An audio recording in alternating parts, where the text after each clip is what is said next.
Napag-usapan natin ang patungkol sa pagiging merciless nitong si Rimuru, kung saan willing siyang ubusin ang mga phantoms na loyal kay Feldway para finally maipenetrate niya na ang castle guard nito. Pero bago natin simulan itong video na ito ay i-roll muna natin ang intro. Hello everyone and welcome to my channel, ang inyong source ng Tagalog na Tansura Contents. Sa channel na ito pinag-uusapan natin ang mga nangyayari sa may Tansura universe. So without further ado, let's get into the video.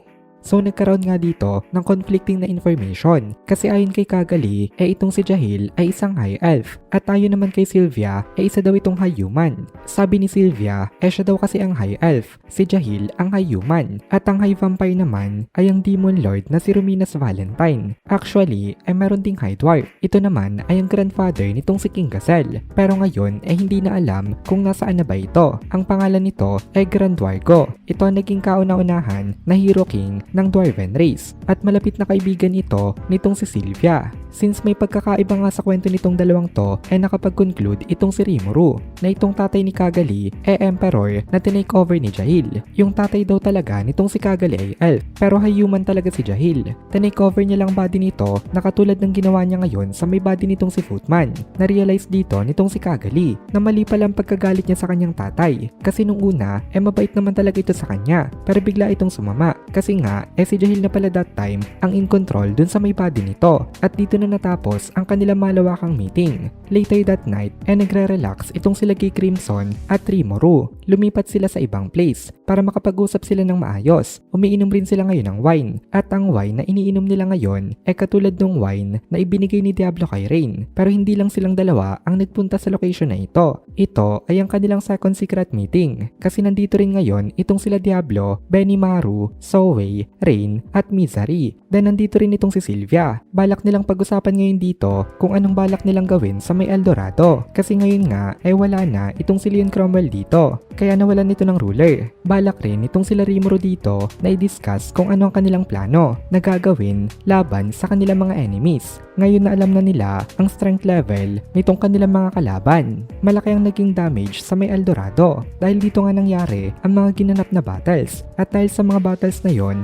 maraming nasira ng mga tahanan kaya kailangan nila ng reconstruction para sa mga nasiraan ng bahay ng mga residente. Ang napag-usapan nila may iwan dito ang mga knight captains at sila magmamanage nitong reconstruction nitong kanilang country. Pero ang problema what if bumalik dito ang kanilang mga kalaban? Hindi kasi sapat itong mga knight captains na ito para i-defend itong kanilang sariling nation lalo na ngayon at wala na nga dito itong si Leon Cromwell.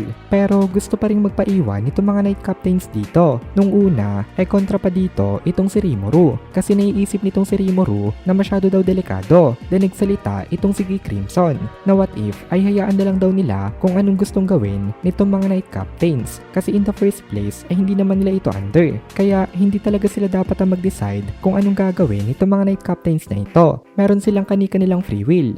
Kaya ang problema na lang ngayon yung mga normal na residents ng Eldorado. Ang population ng country na ito around 20 million at alam nitong si Rimuru na wala silang sapat na pagkain para pakainin ng lahat ng mga ito. Hindi rin naman ito pwedeng tanggapin ng Saryon kasi napakalaki nga ng kanilang population. Kaya itong problema na kailangan nilang bigyan ng kasagutan. Tsaka medyo unrealistic kasi na i-relocate ang 20 million na tao kasi hindi ito kaya ng teleportation. Kaya ang solusyon na lang dito nitong sila Rimuru kailangan may isang magpaiwan, isang magpapaiwan na isang malakas na individual na poprotekta sa mga residente dito. Kung mananatili kasi itong mga residente dito hindi na nila poproblemahin ang kanilang mga pagkain kasi meron naman sila ditong kanilang sariling production. Kaya nagsuggest itong si Rimuru na what if magpaiwan na lang daw muna itong si Guy Crimson dito at nagreply naman itong si Guy Crimson sa kanya na wala naman daw problema. Nagulat naman itong si Rimuru kasi hindi niya in-expect na papayag itong si Guy Crimson sa kanyang ginawang suggestion. Hindi naman kasi pinapahalagahan ni Guy ang buhay ng mga weaklings kaya nakakapagtaka nga naman kung bakit willing siya na magpaiwan para protektahan nga itong mga humans. Then nagsalita uli itong si Guy Crimson na wala naman daw silang ibang choice kung hindi ang bantayan itong mga nandito kasi kahit na hindi ganun kaimportante ngayon itong Eldorado may chance pa nga rin daw na balikan ito ng mga phantoms at ubusin tapusin itong mga humans na nakatira nga dito. Kasi tandaan natin, ngayon naman talaga ang kagustuhan ni Feldway dahil galit nga siya sa mga human beings. Kaya nagsalita itong si Sylvia na hindi niya daw in-expect na itong terribly ruthless and cruel na Red King ay isang napaka-understanding pala na demon. Sumangayon naman dito itong si Rimuru, kaya napikon itong si Gay Crimson sa kanila at tinanong nitong si Gay Crimson kung naghahanap daw ba ng away itong dalawang to. Pero syempre, tumanggi itong sila Rimuru. Sabi ni Sylvia, syempre ay hindi daw. Hindi daw siya hahanap ng away na alam niyang hindi niya kayang maipanalo. Then sabi naman itong si Rimuru, nagtitiwala daw siya kay Gay Crimson.